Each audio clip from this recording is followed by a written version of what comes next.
Good day and welcome to Letters and Politics. I'm Mitch Jeserich. Today I'm very happy to welcome back to this radio program David Harvey. David Harvey is a renowned geographer who spent a lifetime teaching and making accessible the works of Karl Marx. He has also made great contributions and critiques in the study of neoliberalism. David Harvey is publishing a new book that's called A Companion to Marx's Grundrisse. The Grundrisse came from a collection of Karl Marx's notebooks that would be published several decades after his death. David Harvey teaches at the Graduate Center of the City University of New York, and he hosts the podcast, The Anti-Capitalist Chronicles. You can find both his works and writings at several websites, including democracyatwork.org and also davidharvey.org. Professor Harvey, it is a great pleasure to welcome you back to this program. My pleasure, too. We're going to be talking about Karl Marx's Grundrisse. Tell me about where this book comes from. I said in the introduction it would be several decades after his death that this book would finally be published. What you're writing here is a companion to that piece to help make it accessible, not an easy read. But tell me, why does this book get published? When does this book get published, and why so much later after his death?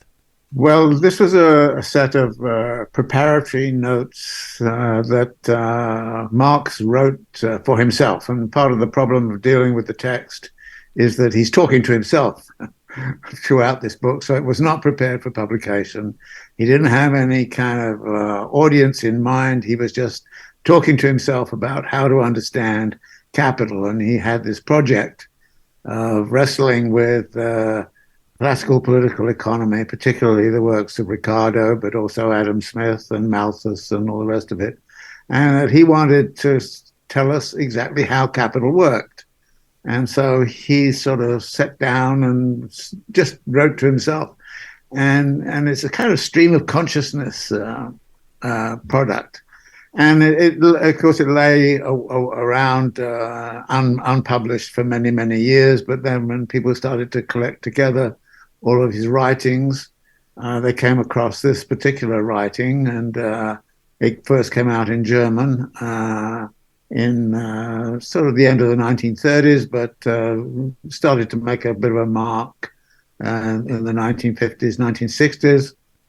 And ironically, given I'm in New York, there turned out to be a German version of it in the New York Public Library, which an exile from Europe came across a guy called Rozdolsky, and Rozdolsky looked at it and said, "My God, this is full of fantastic insights, even though it's also a kind of a crazy notebook." He started to come up and say, "This is a very important text that we should look at." And then the English version came out in 1973. And at that time, I was just beginning to get sort of into Marx's works, and I recognized that this is a very, very important text, but it's extremely difficult to follow because Marx, it's like you're going inside of Marx's brain and trying to figure out what it is that he's saying to himself. And sometimes it's brilliant and clear, and other times it's just sort of turgid, kind of on and on and on for pages and pages, where it's not clear at all what Marx is looking for. You mentioned Roman Rozdolsky, again, the Ukrainian immigrant who found this text in New York Public Library in the 1950s. He was also a leading Marx scholar at the time. Yes, he was, but he never had an academic appointment, he was obviously very much involved in going over Marx's text, and I think he was very remarkably surprised by this finding in the New York Public Library, which is just up the road from where I teach, which is kind of interesting. What does Grundrisse mean? Groundwork. I think it's the background. It's I think that's what the best way to look at it is the preparatory groundwork for Marx's Capital. And there's a specific sort of relationship to what Marx actually did in Capital, the 3 volumes or 4 volumes if you include Theories of Surplus Value, and the writing in the Grundrisse. But the Grundrisse actually is more revealing in a sense because you really get to the root of how it was that Marx was trying to set up his project. Whereas that rootedness disappears in Capital. You get the results of the study, not the method behind it. So it's his last book that would be published, but it's not his last writings. No. There's been a big project which was funded in Germany during the 1950s, 1960s, right the way through to get all of Marx's notebooks. And there are some notebooks. These are from 1857, 58. Then there's the 1861 to 64 notebooks. So there is a mega project, or was a mega project. It's been largely suspended now, of trying to get into print everything that Marx ever wrote. And so this was where the Grundrisse came in. And because it is preparatory work, because it is just basically notebooks, does it lack a consistency, or is there a consistency to it? And does he present one idea that may or may not be compatible with other ideas in it? Well, it was interesting. One student once said to me, and which is an imagery that sits in my mind in reading the Grundrisse and in teaching the Grundrisse, and he said, there are absolutely brilliant jewels of understanding, but they're all sort of buried in a mud of kind of Marx doing little accounting exercises, Marx taking issue with Proudhon, the French socialist. So it's a difficult text for that reason, but it does have these brilliant kind of interventions. And when I first came across it, and in fact, until I actually did the companion, I always would take the jewels and the brilliant interventions and sort of cite them, and I'd never really looked at the whole structure of the Grundrisse. But it does indeed have a structure, which I was very surprised to emerge during the writing of the companion, and I think that structure makes his argument much more understandable once you grasp what it's about. Do you see it as a distinct different work than, say, from Das Kapital? I think it's a ground. It opens the door to Das Kapital, and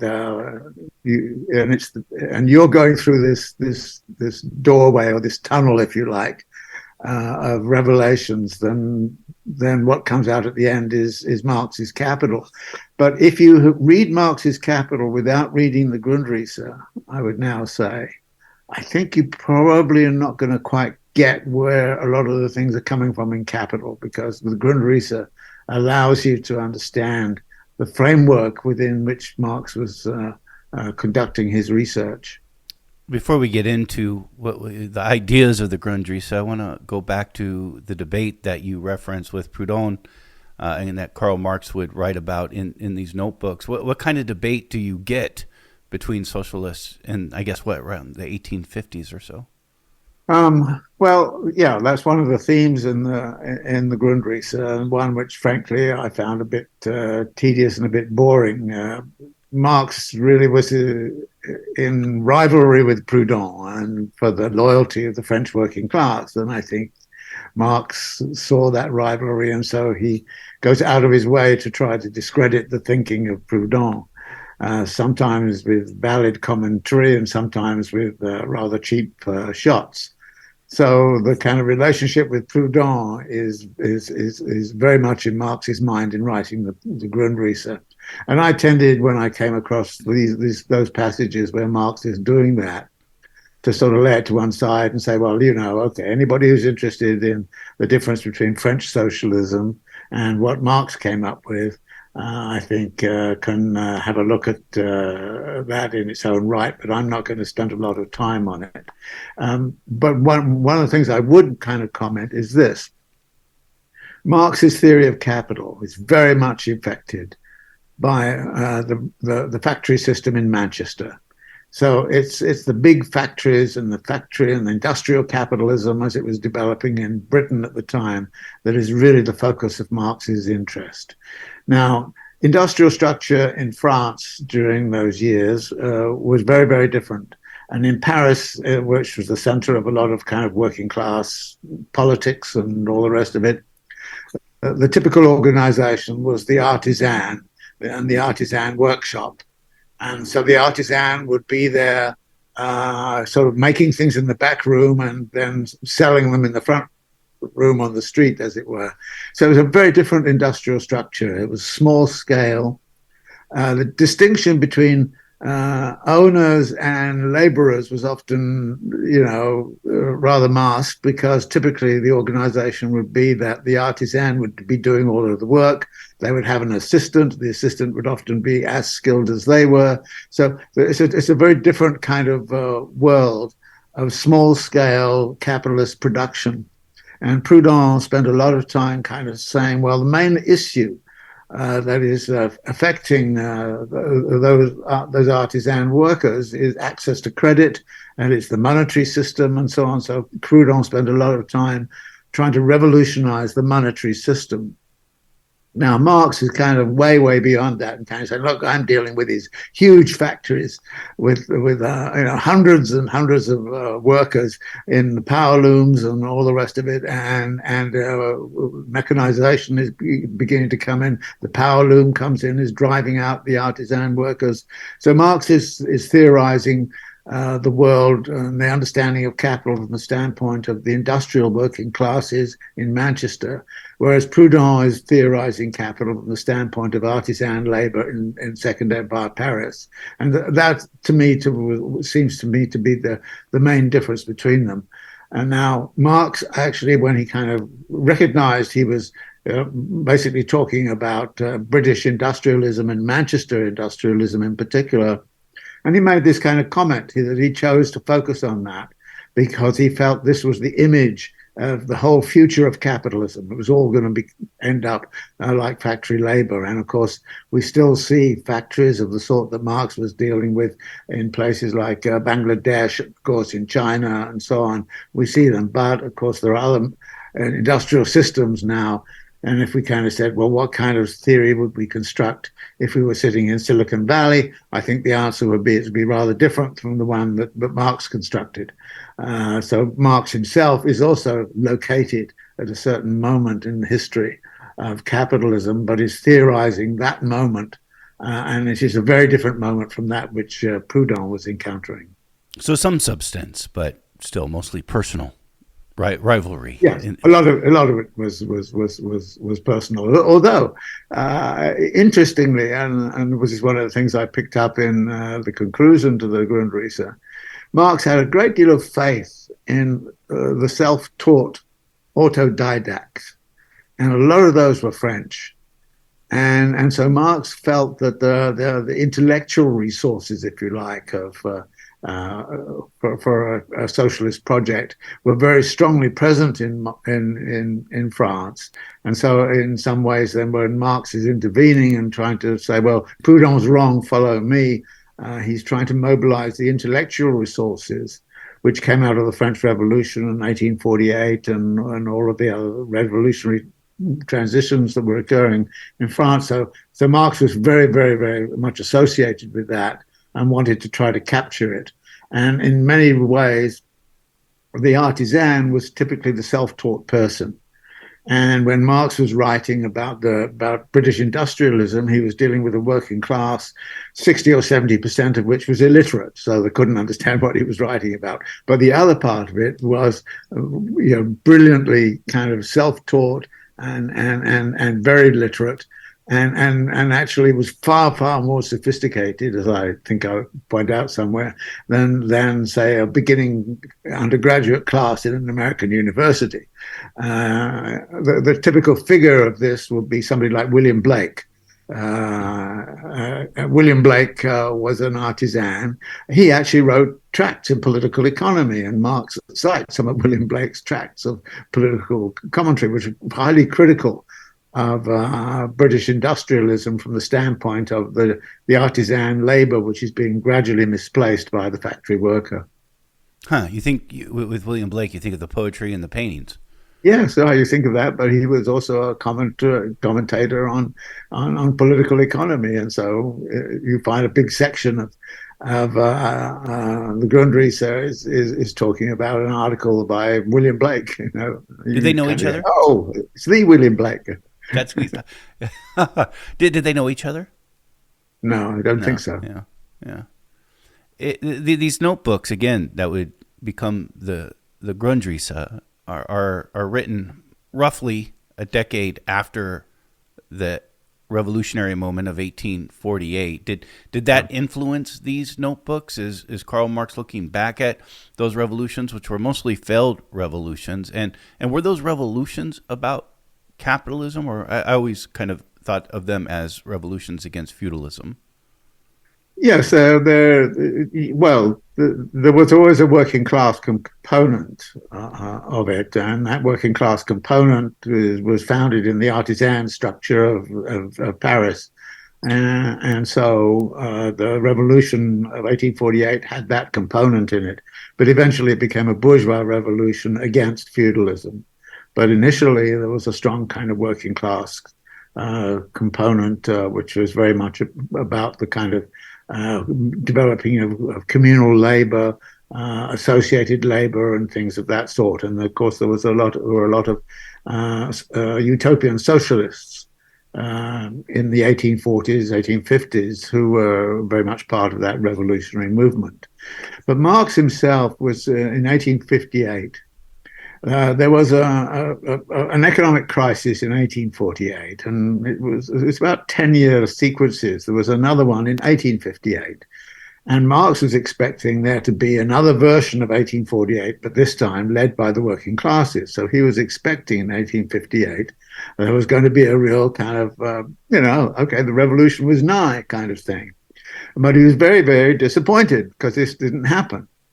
And suddenly he looked around him and he said, well, actually, there's a financial and merchant crisis going on, and there's a lot of unemployment and all these kinds of things, and there's no revolutionary movement. So what am I going to do? So that's when he went into the British Museum and started to plunder the British Museum for all of these texts by people like William Blake, but also the Ricardians and Ricardo, to kind of try to better understand how it was that capital was managing to reproduce itself in the face of what should have been a revolutionary situation. So 1848 enters in, but more as a kind of it was a disappointed and a failed revolution. He expected there to be a more active revolution in 1858, but it didn't occur. And he needed to explain why and what it was about capital that inhibited the achievement of this revolutionary transition. So that is, if you like, the context of 1858. Those were the years when Marx retired from active political interventions into the British Museum to try to study how what capital was truly about. He better understand the nature of capital. It's interesting to He hear. said this in the Grundrisse, by the way, that is one of the big issues in the Grundrisse is how to understand the concept of capital, because the concept of capital is foundational for the reproduction of bourgeois society. So, and he feels he doesn't understand capital. So one of the big issues right throughout the Grundrisse is how to understand what capital is. I think we all know the word bourgeois. What precisely does it mean? It means a property owning democracy in a way, as the bourgeois. And bourgeois is based on individualism and private property and a form of governance that is respectful of private property and individual liberties and freedom. So that's the bourgeois slogan. If you like, you take the slogan of the French Revolution and you kind of say, equality, fraternity. What's the other one? Equality, paternity, and liberty. Liberty. Those are the slogans of the bourgeoisie. Because that will result in private property and protection. Yes, and private property wealth. is foundational, of course. Yeah, yeah. And the accumulation of personal wealth and entrepreneurial liberties and freedoms and freedom of the press and all those things. This is Letters in Politics, and we are in conversation with David Harvey. David Harvey teaches at the Graduate Center at the City University of New York. He also hosts the podcast, The Anti-Capitalist Chronicles. You can find it both on YouTube as well as democracyatwork.org. And you can find his own work at his own website, davidharvey.org. We are in conversation about a new book that he is publishing called A Companion to Marx's Grundrisse. So I am not going to pretend as though I understand Grundrisse deeply. But something that I did get out of it in preparation for our work that I found fascinating is that within it, Karl Marx presents a complex view of capitalism, and he doesn't ignore sort of the more extraordinary things that capitalism does. In fact, he kind of points these things out and writes about them before he goes in for a much harder critique. Yeah, no, it's a fascinating work this way. I mean, it does illuminate and reach out into all the corners of our society, and that's why I found it so fascinating to work on, because it's terribly relevant for our current times. I mean, many people will say of Marx, okay, he wrote this in 1858. Okay, it's Manchester industrialism he's writing about, and that's true, of course. But he does it in such a way as to kind of actually universalize what capital is about. And as he universalizes it, what this does is you suddenly realize, my goodness, that's exactly what's happening right now.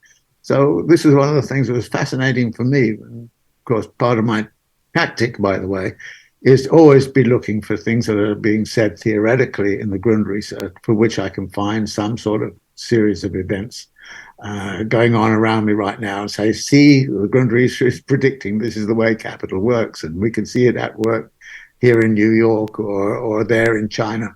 This is why I found it so fascinating to work with it at this time.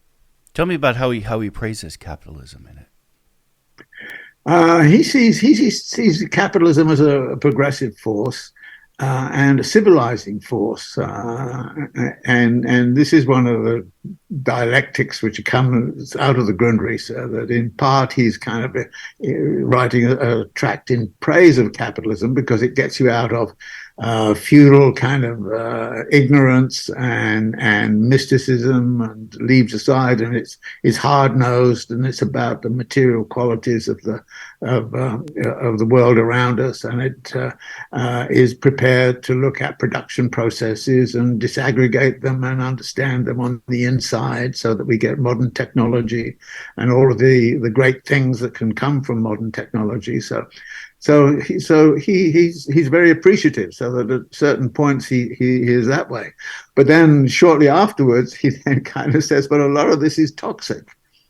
And he starts talking about alienation and meaninglessness of contemporary life under capital. So he has this what I call double consciousness almost of what capital is about. On the one hand, it has this positive side, and on the other, it has this negative side. And I think this is something that came to me as terribly important to understand about what revolutionary movements do.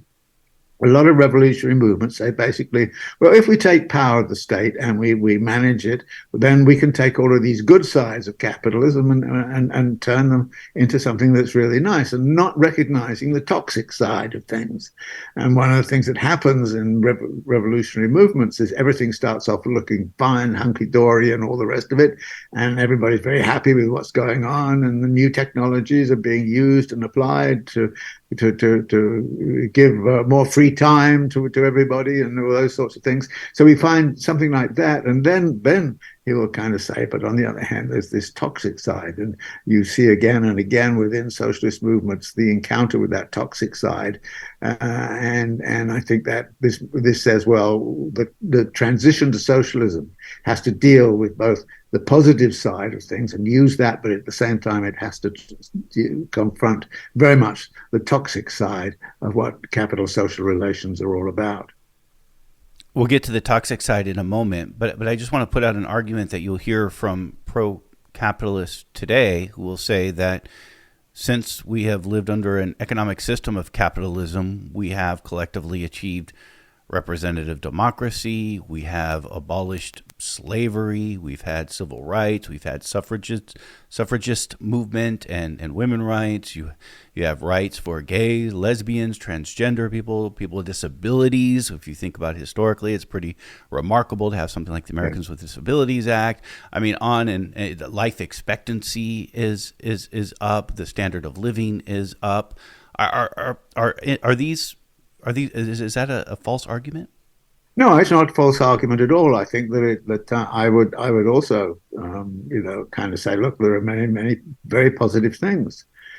The idea that capital has done it all, not so sure.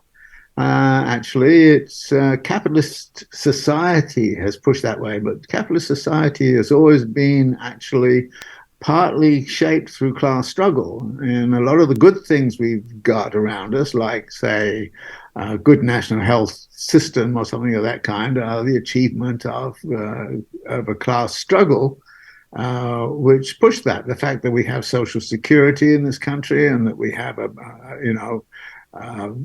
uh, sort of a better healthcare system now than, I mean, there's Medicare and Medicaid and all those kinds of things.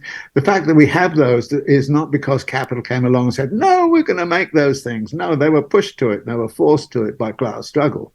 So I think that we have to recognize that many of the good things we have were not donated willingly by capital. They came about for these other reasons. But having said that, yeah, life expectancy has increased dramatically. But then again, this is true. This was true even of Mao's China. Now, Mao is accused of doing all kinds of dreadful things, and he made some serious mistakes, and was the big China famine. But when Mao came to power in 1949, the life expectancy in China was something like 35. By the time he died, it was 65. So what in effect is happening is, of course, is the new technologies and the new possibilities which capital creates could be used both, to concentrate more wealth in the working in the upper classes, or it could be used to spread it around for the rest of the people, and that then depends upon the state of class struggle. I think we are still living, in a sense, right now, to the degree that we have any kind of social security whatsoever. It's the relic of the class struggle that occurred in the 1960s, which actually pushed many of these things through, and the class struggle that occurred in the 1930s when capitalism clearly failed. So I take a more mixed view of it and kind of say, well, the class formation that has arisen has done all of those things, and much of that has a lot to do with the solidarities created through class organizations like trade union movement, political parties, social democratic, and we still have that kind of issue around. We think of the kind of the socialism of a Piketty or a Bernie Sanders or Elizabeth Warren or something of that kind. This sort of social democratic kind of continuation of that struggle, and saying, if we struggle hard enough, we can actually improve the world in a very serious way. But we're not going to ever get rid of the fact, and we still have the fact of the impoverishment of the bottom 40 or 50% of the population. That's still there. It's still an issue, and we look at the class disparities that now exist in wealth and power. Then of course we're looking at something that has to be corrected, and has to be corrected by a political movement, which unfortunately is not very active on that front right now. Yeah, certainly. This is from class struggle that we get these things. There's no question. Sometimes I wonder, though, were these class struggles made possible because of the abundance and prosperity that was created by capitalism? Because life's hard. Like, why do we get these in the last couple of hundred years and not like a 2,000-year tradition of some of these rights that we see today? And I think, well, maybe it's because life was so much harder then, that people were much more cutthroat, weren't worried maybe about somebody else they didn't know and their standing in society. No, I think I think the new technologies, clearly a lot of the technologies have come out of the capitalist class, what Marx calls the coercive laws of competition, forced technological change to be integral to what a capitalist society is about. And that's one of the issues that is raised a great deal in the Grundrisse and in capital, so that capital cannot be a stagnant kind of society. It's bound to be technologically dynamic. And technologies can be used in various ways. You can get generic technologies. So if you have a steam engine, you can use it to make a locomotive, or you can drain, uh, swamps with it. These technologies always have positive and negative connotations. And of course, what's interesting to me is that sometimes what looks like a liberatory technology, like the internet and like peer-to-peer computing and so on, what seems like a real positive kind of thing, quickly gets turned over into monopoly power of the big tech companies. So that this is, again, is the dynamics of class relations and class struggle. Do you think the technological advancement that comes with this is a major driver in the criticism then that Karl Marx has towards capitalism, and that being alienation? Yeah, well, one of the things that happens with the new technologies is that they can liberate free time. And one of the big arguments that was made early on was, well, new technologies allow productivity to increase. And as productivity increases, so labor has to work less. And so John Stuart Mill, writing about this, kind of said, but the strange thing is, he says, that the new technologies, which should lighten the load of labor, seem to end up making the load of labor even harder than it was before, because people are tied to the machine. The machine pace of the machine is set by outside. You have to, it's a Charlie Chaplin, modern times kind of picture. And Marx kind of laughs at John Stuart Mill and says, well, of course, because the purpose of the machines is to disempower labor. It's not there to liberate labor. It's there to disempower labor. And to the degree that it can do that, then it disempowers labor. And in disempowering labor, it actually creates more possibility for the concentration of immense quantities of wealth and power in the upper classes. So Marx is not against technology at all, but he's basically saying, look at the uses of the technology and who uses it for what purpose. And the technologies are used to increase the profit rate. The technologies are used to somehow or other discipline labor and to disempower labor, so that labor is more and more, if you like, locked into a particular situation, and they don't have the sort of free time that everybody would like to have. This makes me think of the original Luddites. We use the word Yes. today, Luddite, as somebody who is scared of technology or incapable of using technology. But the Luddites were actually workers right around this time. I don't remember exact time, sometime in the 19th century, who were the machine breakers, not because they hated technology, but because they were being disempowered by these machines. Yeah, but Marx has a very interesting point about that. He kind of says, he studied that movement some. And he said the interesting thing, when you look at it very closely, whose machines were attacked. And it turned out the Luddites didn't attack all of them indiscriminately. They attacked those employers that were using the machines most barbarically to disempower labor. And Marx kind of said it took a little time for the Luddite movement to realize that it wasn't all capitalists that you needed to attack. It was a certain group of capitalists who were using that technology, those machines, in a certain way. So, and again, I think this is Marx kind of saying something about technology, which is he never takes any technology and says it's all bad. He takes all the technologies and said, how is it used and who uses it and who gets to use it for what purpose? And if it's used as a weapon in class struggle, so he starts to talk about the way in which technology is deliberately created in such a way as to disempower labor. And actually, that was very interesting to me. I did some research on what happened in Paris in the sort of 1870s, something like that, and there was a famous industrialist at the time who was famous for his innovation, and he was asked at some point, "What's the innovation for?"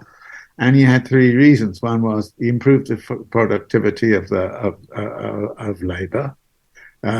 Second, systematize production in a super efficient way. And the third one, disempower labor. So it was very much in the mind of the innovators that you wanted a form of technology that disempowered labor.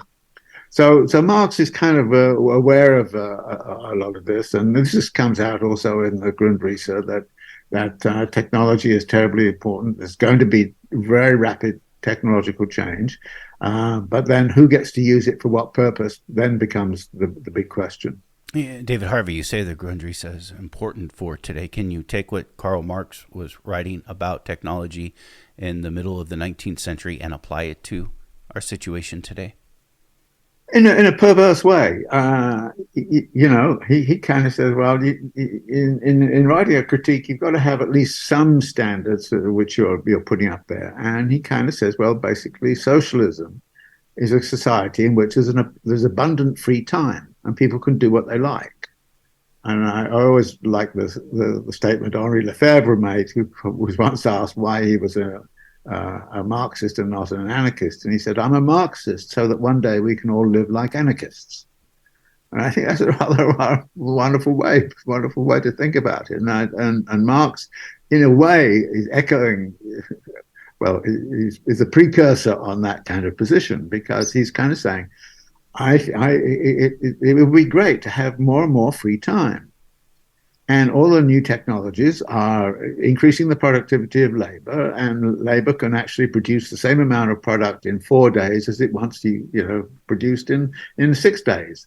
So why don't we have a 4-day week or something like that? Actually, he's really talking about a 10-hour day at that time. But which was a vast improvement. You see the sentiment. A lot of. He says. But then it's interesting, you say to people, look, there are all these labor-saving innovations around. And if you then ask people and say to them, do you have more free time these days? And the answer always comes back, no, I'm up to my ears. I've got to do this. I've got to do that. All of this new technology, it doesn't work. And I have to call up the people to come service it. And I have a hard time with the telephone company. And then I have a hard time. So all of the new technological wizardry in many ways pins people down to a lifestyle which is about servicing the technology. So here you have labor-saving innovations in the home. Everybody has gizmos, and everybody. So actually, if you kind of say to yourself, do people have more time now than they did in the 1960s? And I can remember the 1960s, and I had a much more free time in the 1960s than I have now, because the daily life has been orchestrated around these new technological capacities and powers. And again, it comes back to Marx's principle. I'm not against labor-saving innovations in the household. I think they're great. But when they start to actually dominate you, and so that you're so busy keeping the vacuum cleaner working and the refrigerator going and if you're caught up with all of those things and the dishwasher not leaking and all of those kinds of things, if you kind of look at it, you kind of say there's a downside to this technological gizmo. Even down, by the way, and this is something that I found really, really fascinating, even down to the way in which these things are provided. When I was a kid, people in working class areas were often sort of tinkering around with their cars, making their old cars run and this kind of thing. And they were you can't do that anymore because the electronic stuff is so sophisticated. You have to take it into an expert, and it costs you a lot of money. So that actually one of the things that is happening is that the servicing of the machine is becoming such that you cannot do it yourself.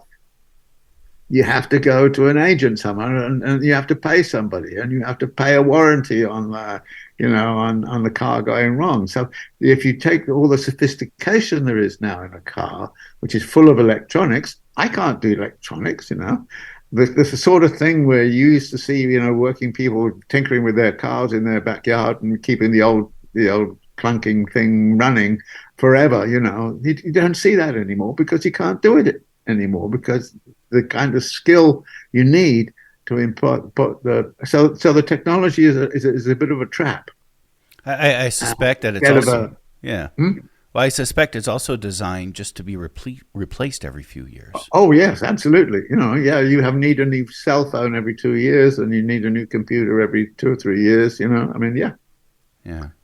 planned obsolescence, and they plan it in such a way that, of course, little things like the charger cord, you would have thought have a unified charger cord that would be good for all. No, no, no. Each computer has a different charger cord. So if you lose a charger cord, you've got to go get that form of charger cord. Really interesting to think about the shift there, because every appliance we used to get, 20 years ago or older, they were all universal. Yes, they all right. plugged into the same socket. Again, this is the sort of manipulation of the system that Marx does talk about in principle back then, but it's very, very small back then. And we now have it, real. This is a real problem for all of us. We can make profit at every yes. on every part of the device. Yes, yeah. And they make profit on the servicing as well, and that's it. And there's a consequence to the environment for this. Karl Marx, in the Grundrisse, writes about the environment. Tell me how he approaches capitalism and the environment. Well, again, it's this positive-negative thing. The positive thing is that what capital does to, quote, relation to nature is you start to recognize that you can utilize and the purpose of science and understanding of the natural order, if you want to call it that.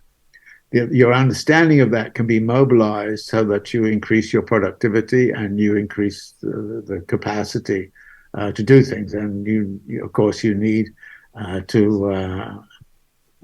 the negative side, you need to extract more and more wealth from the bowels of the earth. So you're going to get all sorts of issues cropping up about extractivism, how much copper is being taken out, how do you get lithium, what does a lithium mine look like? It's rather ugly and rather anti-ecological. So we have a lot of kind of ecological kind of questions. So Marx kind of says, well, on the one hand, capital allows us to start to have a very different relation to nature. And that very different relation to nature means that we can exploit that relation much more efficiently and effectively than was the case in the feudal period or even in early capitalism. So the effectiveness and the science and the sophistication means a very distinctive relation to nature. That's the positive side. And Marx talks about that as a very signal achievement of what capital is about. The negative side is you become alienated from that which you're going to exploit.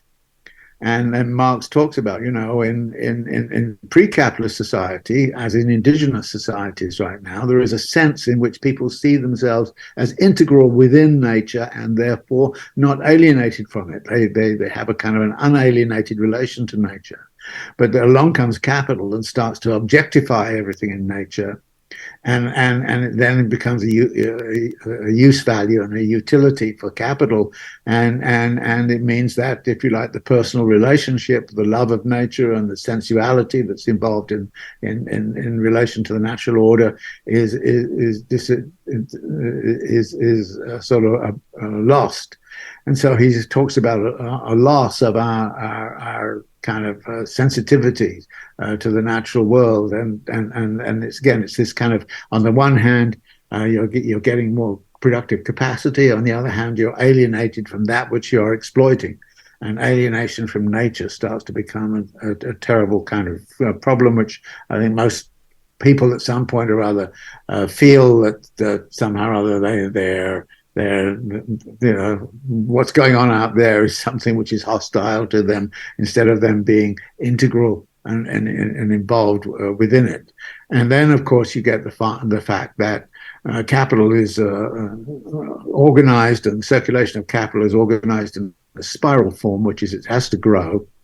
So the total global capital in 1950 was about $9 trillion, and it's now more than 90 trillion, perhaps $100 trillion. So the size of that means that the stress which occurs through global warming, habitat destruction and depletion and so on, all of those issues are starting to become very, very significant. Capital grows. It has to grow or it dies. And as it grows, of course, it puts more and more stress upon the environment. So again, it's that double consciousness that comes in. There is the positive side of it, and you want to preserve that, and you want to utilize that sensibly and so on. But on the other side, there is this kind of loss of kind of relation to a personal relation and a social relation to what Marx calls the metabolic relation to nature. Karl Marx did not see capitalism as the end of history, meaning that this is just how it's going to be for now on. He saw capitalism burning itself out. Was it in relations to having to extract from the natural world, that it wasn't an infinite world, that it was a finite world, and that eventually you were just going to run out of resources and collapse that way? I think that that's one of the themes that we have to add to Marx. I think that he made some commentaries, and again, what Marx does in the Grundrisse is to open a door. Yeah. And open insights, and the kind of metabolic relation to nature is one of those issues that he opens the door and says we got to consider this very seriously, but he doesn't go all the way with it at all. And the way I would look at it is he's opened the door for us. We have to walk through the door, and we now have to see what's on the other side of that door and what the problems are. And in Marx's day, of course, environmental issues were very local. It was a local pollution of water, local air pollution, local fetid, slums and things of that kind. We then get regional kind of problems like acid rain. We get global problems like global warming and habitat destruction and species extinction and all those kinds of things. We are in a different world right now, and a different set of issues need to be addressed. And I think that I'm sure Marx would say, yeah, well, of course, I mean, if that's the way the world has become, then you have to address it. So we need to address that. But here, I think is very important argument that comes up in the Grundrisse quite a bit, which is increasing mass, the increasing mass of product, the increasing mass of capital, the increasing mass of the working population, the increasing mass of extractivism and mineral exploitation and so on. So when you kind of say, well, actually Marx designed some particular laws of motion of capital, one of the laws of motion which is important is the increasing mass. And then you kind of say, well, what's happening with that increasing mass? And you look at something like plastics. Well, plastics were invented, I don't know, 1970s. They started to be used in bottles and so on in 1973. Now the mass of plastic in the world has become a real big problem. And I choose plastics rather than global warming because you can see right away that is the increasing mass. I mean, when I was a kid, the idea that you drank bottled waters was ludicrous. But now, half the world is drinking bottled water, and bottled water is marketed in plastic bottles. And so you've got this huge kind of mass problem. And there are times when you can have an environmental problem, but it's so small and it doesn't really matter that much. But we've now got to a point with plastics that it's become a global problem, and we've got a global problem with climate change. We've got a global problem with habitat destruction and therefore species extinction. We've got all of those problems which arise out of the increasing mass. And it's very interesting that Marx kind of says capital is not a circulatory system, it's a spiral. And it's a spiral, it's a vicious spiral. And that then leads into this kind of real problem. You cannot maintain the spiral form without actually destroying the climate. You cannot maintain the spiral form without destroying Amazonia and all the rest of it. So this is where it's not so much that capital will exhaust itself. It's just that capital will create so many serious problems. The only way to which we can address those problems is to actually draw back and say, we have to get out of this spiral. Because the spiral is locking us into expansion, as Marx calls it, accumulation for accumulation's sake, production for production's sake, the inevitable expansion of everything, with huge kind of problems attaching to it, and we therefore have to have an understanding of the dynamics of capital and how the dynamics of capital creates these situations and these problems which become unanswerable within the framework of a capitalist mode of production. And that's the situation, as I see it, that we are now in. And it's the kind of situation that Marx, I think, would be sympathetic with and look at it and say, yeah, that's the issue. That's the issue. Shocking to think we've only been using plastic for 50 years. Yes. Right. No, 50 years, and you know, you go out in the oceans and you see all this plastic floating around, and it's astonishing. And very little of it gets recycled, which is, there are some techniques now of recycling which maybe will change that. But right now, it's just a terrible, and it's not only that, but we're all very keen about these new electronic systems, but lithium batteries, what do you do with the waste of that? Every time you get some new thing which you think is going to solve the environmental problem, it doesn't. Problem. And Engels had a wonderful statement about the housing problem, which I actually applied to the environmental problem. He kind of said, the bourgeoisie has only one way in which it solves the housing problem. It moves it around. It solves the problem of poverty in one part of the city, only to find that the whole problems arise on the other side of the city. So it moves it around. I argue that about the environment. We think we're solving environmental problems. We're not. We either put it in the air, we put it in the water, or we put it on the land. If we take it out of the land, if we take it out of the air, we've got to put it in the land.